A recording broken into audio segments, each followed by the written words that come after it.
آپ پر ایک الزام ہے کہ آپ بہت زیادہ پرو عمران خان، پرو پی ٹی آئی، ضرورت سے زیادہ. تو کیا وجہ ہے؟ بہت پسند ہے آپ کو عمران؟ میں نے عمران خان کے بندوں کی جتنی ٹھکائی کی ہے اتنی بھی شاید کسی نے اچھا، نہ بندوں کی ٹھکائی تو اس پہ توفیق ہم بھی کرتے رہتے ہیں، عمران کی ٹھکائی نہیں کرتے. آپ کو لگتا ہے کہ ان تینوں میں بہتر کون ہے؟ اگوا 3 آپشن ہے نا پاکستان میں. نہیں، وہ تو کوئی مقابلہ ہی نہیں. تو پھر میں جو بہتر سمجھتا ہوں option ہے عمران اس کے کی توہین ہے کمپیئر کرنا ان لوگوں کے ساتھ. تو پھر اسی لیے میں نے انالیسس کیا، مجھے لگا یہ بندہ ٹھیک ہے، تو تھوڑا جھکاؤ میرا بعض اوقات اس کی طرف آ جاتا ہے. دیکھیں، جہاں یہ غلطی کریں گے نشاندہی ہماری رسپانسبلٹی ہے، وہ ہم کرتے رہیں گے. جہاں وہ لوگ اچھا کریں گے وہ بھی ہم کہہ دیتے ہیں کہ شہباز شریف نے کچھ کام اچھے کیے، ہم بتاتے ہیں کہ بہت اچھا کیا، لیکن اس کی اولاد نے لوٹ مار کی ہے تو بتاتے ہیں جی لوٹ مار کی ہے. اب ان کا پرابلم یہ ہے کہ ہمارے بارے میں صرف اچھا بتاؤ. میں آپ کو 2-3 چیزیں عمران خان کی بتا دیتا ہوں، میں لوگوں کو نارملی نہیں بتاتا. میں نے 2011 میں یا 12 میں اس کا پہلا انٹرویو کیا عمران خان کا. میں نے بڑے عجیب سوال پوچھے، گھر کیسے چلتا ہے، پیسے کہاں سے لاتے ہو، یہ کیسے مینٹین کیا ہے، بنی گالا. تو عمران خان نے اپنے کپڑے اتارنا شروع کر دی. میں نے وہ بیچا، میں نے یہ کیا، میں اپنے گھر آیا اس دن رات کو تو میرے فادر مجھے کہتے ہیں کہ بیٹا وہ نہیں کر رہا تھا تو شرم کر لیتا. میں نے کہا جی ابو جی. کہتے یہ جو باتیں تو نے آج عمران خان سے پوچھی ہیں ایگزیکٹ یہی باتیں تو نواز شریف سے اور زرداری سے پوچھ سکتا ہے. میں نے کہا ابو جی وہ تو لڑائی ہو جائے گی، وہ تو بات کرنے ہی نہیں دیں گے. نہیں، اس کا سیدھا سے جواب تھا، وہ دعویٰ ہی نہیں کرتے. عمران تو دعوے دار ہے نا کہ میں نے کبھی 2 نمبری نہیں کی. وہ تو بیچارے دعوے نہیں کرتے. ایک دھیلے کی کرپشن کا وہ کہتے ہیں شہباز شریف صاحب. شہباز شریف صاحب لیکن دیکھیں میں آپ سے عرض کرتا ہوں، میں نے اپنے فادر کو کہا، میں نے کہا جی وہ تو موقع ہی نہیں دیتے ایسی بات کرنے کا. وہ تو پہلے طے کرتے ہیں کہ آپ نے یہ پوچھنا ہے اور یہ نہیں پوچھنا، پھر انٹرویو دیتے ہیں. تو انہوں نے کہا پھر دیکھو یہ ان سے بہتر ہے. اس کا مطلب یہ نہیں ہے کہ تم اس کے ساتھ بلو دا بیلٹ جاؤ. لوگ ابھی تک اس کے ساتھ جاتے ہیں. وہ سوالات جو نواز شریف سے پوچھے جانے چاہیے وہ سوالات لوگ آج بھی عمران خان سے پوچھتے ہیں. نواز شریف روز اپنے گھر کے دروازے سے باہر آتا ہے وہاں لندن میں، وہاں 10-12 صحافی کھڑے ہوتے ہیں. آپ نے کسی کو ایک دفعہ بھی پوچھتے ہوئے سنا کہ میاں صاحب یہ گھر کیسے لیا؟ وہ پھر نیکسٹ ڈے آئے گا نہیں وہاں پہ. آفتاب بھائی وہ لندن ہے، وہ نیکسٹ ڈے وہاں پہ آ سکتا ہے. نہیں، سوال نہیں کرنے دیں گے اسے. آپ ان کا سسٹم آپ چیک کریں کیسا ہے. ان کا سسٹم آپ کوئی ایک پوچھ پائے میاں صاحب یہ گھر ہے نا 2 نمبر، اس کا جواب آپ نے نہیں دیا ہوا وہاں پہ. وہ منی ٹریل آپ سے مانگا تھا، آپ آج تک نہیں دے سکے. اس کا منی ٹریل اگر ہے تو ہمیں دے دیں، ہم بھجوا دیتے ہیں پاکستان. کوئی نہیں پوچھ سکا، وہ سوال لیتے ہی نہیں ہے. اچھا ایک تو مجھے اس سے لگا. دوسرا میں نے ایک دن ان کی خیبر پختونخوا میں حکومت بنی تو میں نے لتاڑ کے رکھ دیا حکومت کو. کوئی ایشو ہوا تھا ایسا تو مجھے فون آیا نعیم الحق صاحب کا. انہوں نے کہا جی وہ عمران خان صاحب آپ کا تھینکس کہہ رہے تھے. میں سمجھا طنز کر رہا ہے. نارملی ایسے ہی ہوتا تھا کہ ہم کسی حکومت کے خلاف کوئی کام کرتے ہیں تو وہ جھگڑا کرتے ہیں ہمارے ساتھ. بعد میں کہنے نہیں وہ آپ کو تھینک. میں تھوڑے عرصے بعد اسلام آباد گیا، میں نعیم الحق سے ملا. میں نے اس سے کہا، میں نے کہا یار تھینکس کس بات کا، میں نے لتاڑ کے رکھ دیا تمہاری گورنمنٹ کو. آپ کے وزیر اعلیٰ کو میں نے پتہ نہیں کیا کچھ ڈکلیئر کیا اور یہ سارا کچھ ہوا، ہم نے تو آپ کے بیڑا غلط کیا تھا. اس نے کہا نہیں یہ نہیں تھا، خان نے ان کو سمجھایا تھا یہ مت کرنا، پھنس جائیں گے، یہ غلط کام ہے. تم نے جب اس کے اوپر پروگرام کیا تو اس نے رسپونڈ کیا کہ بہت شکریہ تمہارا. وہ ڈفرنٹ ہے سر، وہ اس طرح کا نہیں ہے. ابھی تھوڑے دن پہلے ان کے وفاقی وزیر نے آدھا گھنٹہ میرے اوپر پریس کانفرنس کی ہے، غلام سرور نے. ہاں، مجھے اس نے دھمکیاں دی، مر بھی سکتے ہیں مار بھی سکتے ہیں. مجھے وکلا نے کہا کہ اس کے اوپر کیس کر دیں، آپ کا بنتا ہے. بیچ میں یہ بھی کہتا رہا کہ نون لیگ کا بندہ ہے. اس کا میرا بڑا نقصان کیا تم نے، پتا تمہیں اس معاملے میں؟ جی، میری ٹیم اب بھی وہاں پہ گئی ہوئی ہے رنگ روڈ پر، اس اسکیم کے اوپر ڈاکیو کر رہے ہیں ہم. رپورٹنگ بھی ہو رہی ہے اس کے اوپر، ہم بہت بڑا سکینڈل ہے، بڑا کچھ کر رہے ہیں. میں نے فون کیا تو خان صاحب اس وقت انہوں نے اٹینڈ نہیں کیا، غلام سرور خان صاحب نے. تو گھنٹہ بعد ان کی کال آئی، میں اس وقت جم میں تھا. میں نے پھر معذرت بھی کی اور ساتھ کہا کہ اب میں اویلیبل ہوں. لیکن بائی دیٹ ٹائم انہیں سمجھ آ چکی ہوگی کہ یہ بھی اسی حوالے سے میرے ساتھ بات کرنا چاہتا ہے. اب نہیں آپ کے قابو آئیں گے وہ، تو اب بھاگ گئے. پھر ہی نیور کالڈ. اس میں آفتاب بھائی ایکچولی ہوا یہ تھا کہ عمران خان صاحب کا نا ایک بڑا ایشو ہے جو ان کے ساتھیوں کو فیس کرنا پڑتا ہے. ان کے لاہور میں، میاں والی میں اور راول پنڈی میں ایسے گندی نوعیت کے سورس ہیں کہ وہاں پہ کچھ بھی غلط ہوگا وہ ان کو پتہ چل جاتا ہے. ان 3 شہروں کے اندر کچھ بھی ہوگا عمران خان کو انفارمیشن مل جاتی ہے. اور ایسے عجیب طریقے سے پنڈی، میاں والی اور لاہور. اچھا، ان 3 جگہوں پہ پرانے گھاک قسم کے لوگ بیٹھے ہوئے ہیں مختلف جگہوں پہ. وہ اس کا سورس ہے پرائم منسٹر آف پاکستان کا. یہاں پہ کچھ کر کے آپ نہیں بچ سکتے. پنڈی کے اندر ان کا ایک دوست ان کے پاس آتا ہے اور انہیں آ کر کہتا ہے خان صاحب آپ کو بڑی بدوائیں پڑیں گی، آپ کا ایک رنگ روڈ بن رہا ہے، اس کی الائنمنٹ ٹھیک نہیں ہے، گاڑیاں الٹیں گی، تباہ ہوں گی، لوگ گرتے رہیں گے، جب تک روڈ رہے گا لوگ آپ کو برا بھلا کہیں گے، تاریخ میں آپ کا برا نام لکھا جائے گا. انہوں نے کہا میں نے تو بریفنگ لی ہوئی ہے، بہت اچھا، چیک کر لیں آپ. خان صاحب نے بریفنگ بلائی، پوچھا، وہاں کا کمشنر تھا، اس نے قسم اٹھائی، اس نے حلف اٹھایا کہ خان صاحب یہ ٹھیک ہے. اور نقشہ کوئی اور دکھا کے چلا گیا.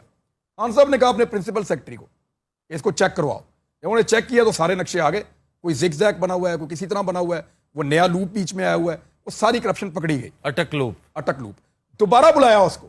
اب وہ آیا, اس نے آگے کہا سیکرٹری نے کہ سر وہ ایکچولی نا تھوڑا سا آپ کو پتا ہے کہ الائنمنٹ یا کمشنر سوری تھوڑی بہت الائنمنٹ تبدیل ہوتی رہتی ہے. کیپٹن محمود نے کہا. خان صاحب کو پتا چل گیا کہ الائنمنٹ خراب کی, انہوں نے کہا اس کو جا کے ٹھیک کریں فوراً, اور یہ اسی طرح ہوگا جس طرح قانون کے مطابق ہے اور صحیح والا بنے گا. اس دوست کو فون کر کے شکریہ ادا کیا خان صاحب. اس نے کہا جی ابھی نہیں, اس میں کرپشن بھی ہے. پھر خان صاحب کے دوبارہ سے توتے اڑ گئے, یار یہ کیا ہو گیا, کرپشن ہے. اس نے کہا جی اس میں کرپشن ہے, آپ چیک کریں ذرا دوبارہ, یہاں بہت بڑی کرپشن ہوئی ہے اور آپ کے 2 وزراء انوالو ہیں جن میں سے ایک آپ کا بہت پیارا ہے. خان صاحب نے کہا نام, اس نے کہا وہ میں نہیں آپ کو بتاؤں گا, خان صاحب آپ انکوائری کروائیں. اس کا استعفیٰ لے کے خان صاحب نے ساری دنیا کو بتا دیا. پھر نہیں, خان صاحب نے انکوائری کروائی. جب خان صاحب نے اس کو کمشنر کو یہاں سے ہٹایا تو ایک بندہ خان صاحب کے پاس پہنچا, زلفی بخاری, کمشنر کی سفارش کرنے کے لیے کہ اس سے اچھا بندہ کوئی نہیں ہے. خان صاحب کو اس نے آؤٹ آف دا وے جا کے اتنی زیادہ سفارش کی کہ ان کو شک ہو گیا اس کے اوپر, ورنہ یہ تو بلو آئیڈ تھا. خان صاحب کا زلفی بخاری پسندیدہ آدمی تھا, وہ تو ہاؤس ہولڈ سٹف تھا, بہت قریبی. لیکن مسئلہ کیا ہوا کہ جب انہوں نے دیکھا کہ کمشنر کو میں نکال رہا ہوں کرپشن پہ اور یہ جا رہا ہے آؤٹ آف دا وے, اتنا زیادہ روٹین سے ہٹ کر اس کی سفارش کر رہا ہے, وہ بات ضرور ہے. انہوں نے فون کیا اپنے اسی دوست کو, اسے کہا یار زلفی بخاری کا تھا. اس نے کہا جی بالکل وہی بندہ ہے. اور دوسرا غلام سرور ہے. غلام سرور نے فنل ایریا کے اندر NOC جاری کیا ایک سوسائٹی کو کہ آپ یہاں پہ بنا لیں, کوئی بات نہیں, جہاز گرے گا تو خیر ہے دیکھی جائے گی. نمبر 1 یہ کروایا اس نے. نمبر 2 انہوں نے رنگ روڈ کے اوپر اس سوسائٹی کو لا کر اس کی 20,000 سے زیادہ فائلیں اس کے بیٹے نے بیچی. یہ سارا پیسہ جو. اور زلفی بخاری کا کیا معاملہ تھا, وہ کہتے ہیں کہ 1 انچ بھی زمین نہیں ہے. میں آپ کو FIR ابھی کر دیتا ہوں, واٹس ایپ آپ دکھا دیں ٹی وی پہ. یہ وہ FIR ہے جو ان کی بہن نے کروائی ہوئی ہے کہ یہ ایک کمپنی ہے, اس کی 38% کی میں پارٹنر ہوں اور اس کے پاس اتنی زیادہ زمین ہے اور اس کا حصہ میرا ہے. 2019 میں انہوں نے کروائی تھی, یہ بھول گئے تھے, یہ سمجھے شاید ختم ہو گئی ہے. وہ FIR بھی اب موجود ہے ہمارے پاس. تو زلفی بخاری تو پھنس گیا. تو عمران خان کیسے نکلیں گے ان سارے جھنجھٹوں سے؟ تو بہرحال رنگ روڈ ایک پروجیکٹ ہے جس میں بے پناہ کرپشن کی گئی, اسی طرح میٹرو میں کی گئی ہوگی, اسی طرح پشاور کے لاتعداد اور معاملات میں, پھر بلین ٹری سونامی کے اندر بہت ساری باتیں سننے کو مل رہی ہیں. دیکھیں وہ جو پہلے والے, پھر یہ لاہور میں جو ایک بہت بڑا پروجیکٹ راوی والا, سر راوی ایک چھوٹا پروجیکٹ نہیں ہے بالکل, یہ جو یہاں پہ ڈیولپمنٹ اتھارٹی پوری بنی ہوئی ہے جی, تو اس میں کس کس بات کا جواب دیں گے وہ؟ آفتاب بھائی دیکھیں, میں ایک چیز آپ کو کلیئر کروں کہ وہ سسٹم کا حصہ نہیں ہے, وہ آؤٹ سائڈر ہے, ایلین ہے, باہر سے آیا ہوا. وہ ان کے ساتھ ان کے داؤ پیچ ان چیزوں کو نہیں جانتا. بیوروکریسی کے بغیر کرپشن کبھی نہیں ہو سکتی, اور بیوروکریسی کبھی اپنے آپ کو ٹھیک کرے گی نہیں. سیاستدانوں کا اور بیوروکریٹ کا گٹھ جوڑ ہے. بیوروکریٹ سیاستدان کو کرپشن پہ لگاتا ہے اور اس کے ذریعے سے کرپشن کرتا ہے. عمران خان کتنا روکے گا, اس کو بہت ٹائم لگے گا, یہ چیزیں بہت ٹائم کے بعد ہوں گی. ہاں اگر بڑے چور پکڑتا ہے, ان کو جیلوں میں ڈالتا ہے, ایگزامپل بناتا ہے, ہو سکتا ہے وقت گزر جائے اور نئے لوگ اس کو لانے پڑیں گے. اگر اس نے دوبارہ حکومت بنانی ہے یا دوبارہ اگر اس نے الیکشن لڑنا ہے, میرے خیال میں اتنا سبق کافی ہے کہ جو پرانے چور اچکے جن کو ٹکٹ دیا تھا ان سے اب ہاتھ باندھ کے معافی مانگ لے کہ میں آپ کو ٹکٹ نہیں دے رہا, یہ نئے لوگ ہیں, یہ الیکشن لڑیں گے. کون لانے دے گا اسے, کون یہ سب کچھ کرنے دے گا؟ آپ بھی بادشاہ بندے ہیں اسے.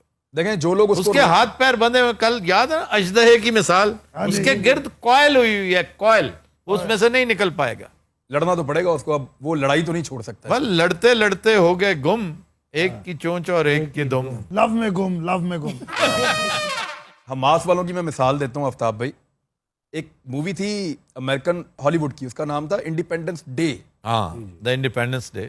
اس مووی کو ایوارڈ ملا تھا, آپ کو پتا ہے, آسکر ملے تھے. ول اسمتھ کی نہیں تھی؟ ہاں جی, ولیم اسمتھ کی تھی. ول اسمتھ کی تھی. اس میں جو بیسٹ پارٹ تھا نا, وہ ان کا پریزیڈنٹ ایک سپیچ کرتا ہے, اگر آپ نے وہ سنا ہے تو. ہاں جی, ایک ٹینک کے اوپر کھڑا ہو کر جی جی, وہ مائک پکڑتا ہے اور اس پہ ایک سپیچ کرتا ہے. اس میں اس کا ایک جملہ ہے, وہ کہتا ہے کہ وہ ہمیں تب تک نہیں مار سکتے جب تک کہ ان کو ہم سے لڑنا نہ پڑے. تو حماس نے یہ ثابت کیا ہے. حماس ایکچولی مرنے کے لیے لڑ رہا تھا, لیکن وہ لڑ کے مر رہا تھا. یہ بہت بڑی بات ہوتی ہے. عمران خان, اس کو پتا ہے میں کمزور ہوں, میں اکیلا ہوں, میں مار کھا رہا ہوں, لیکن لڑ رہا ہے نا, اس کی لڑائی کی قدر کریں آپ. بس ہو سکتا ہے کسی وقت وہ جیتنے کی پوزیشن میں آ جائے, لیکن لڑنا بڑا ضروری ہے. ਭਾਜੀ ارطغرل ڈرامہ ਉਹਦੇ ذہن تے سوار ہو گیا ہے. ارطغرل نہیں ہے, ارطغرل ہے, اور یہ بہت بڑی کہانی ہے.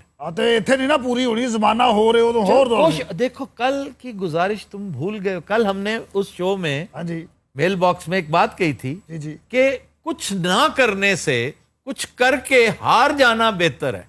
آپ کو اتنا افسوس نہیں ہوگا جتنا افسوس اس بات پہ کہ یار میں نے کچھ کیا ہی نہیں. اور وہ سپورٹس مین ہے, اس کو ہارنا آتا ہے اور ہار کے بعد پھر وہ لڑتا ہے. اس ٹیم کے ساتھ تو وہ نہیں جیت سکتا, سوال ہی پیدا نہیں ہوتا. نہ جیتے. ٹیم اسے نہیں لانی پڑے گی, ٹیم اس کو بہتر لانی پڑے گی, بہتر نہیں اور اس بہتر کے وہ لیے- خود ہو جائے گی. اس کے لیے اس کو بڑی مخالفت بھی لینی پڑے گی. آج کل بھی اسے بے پناہ مخالفت کا سامنا ہے. یہ بحث دوسری طرف نکل جائے گی لیکن یہ بات بڑی پرٹیننٹ ہے, بڑی اہم ہے.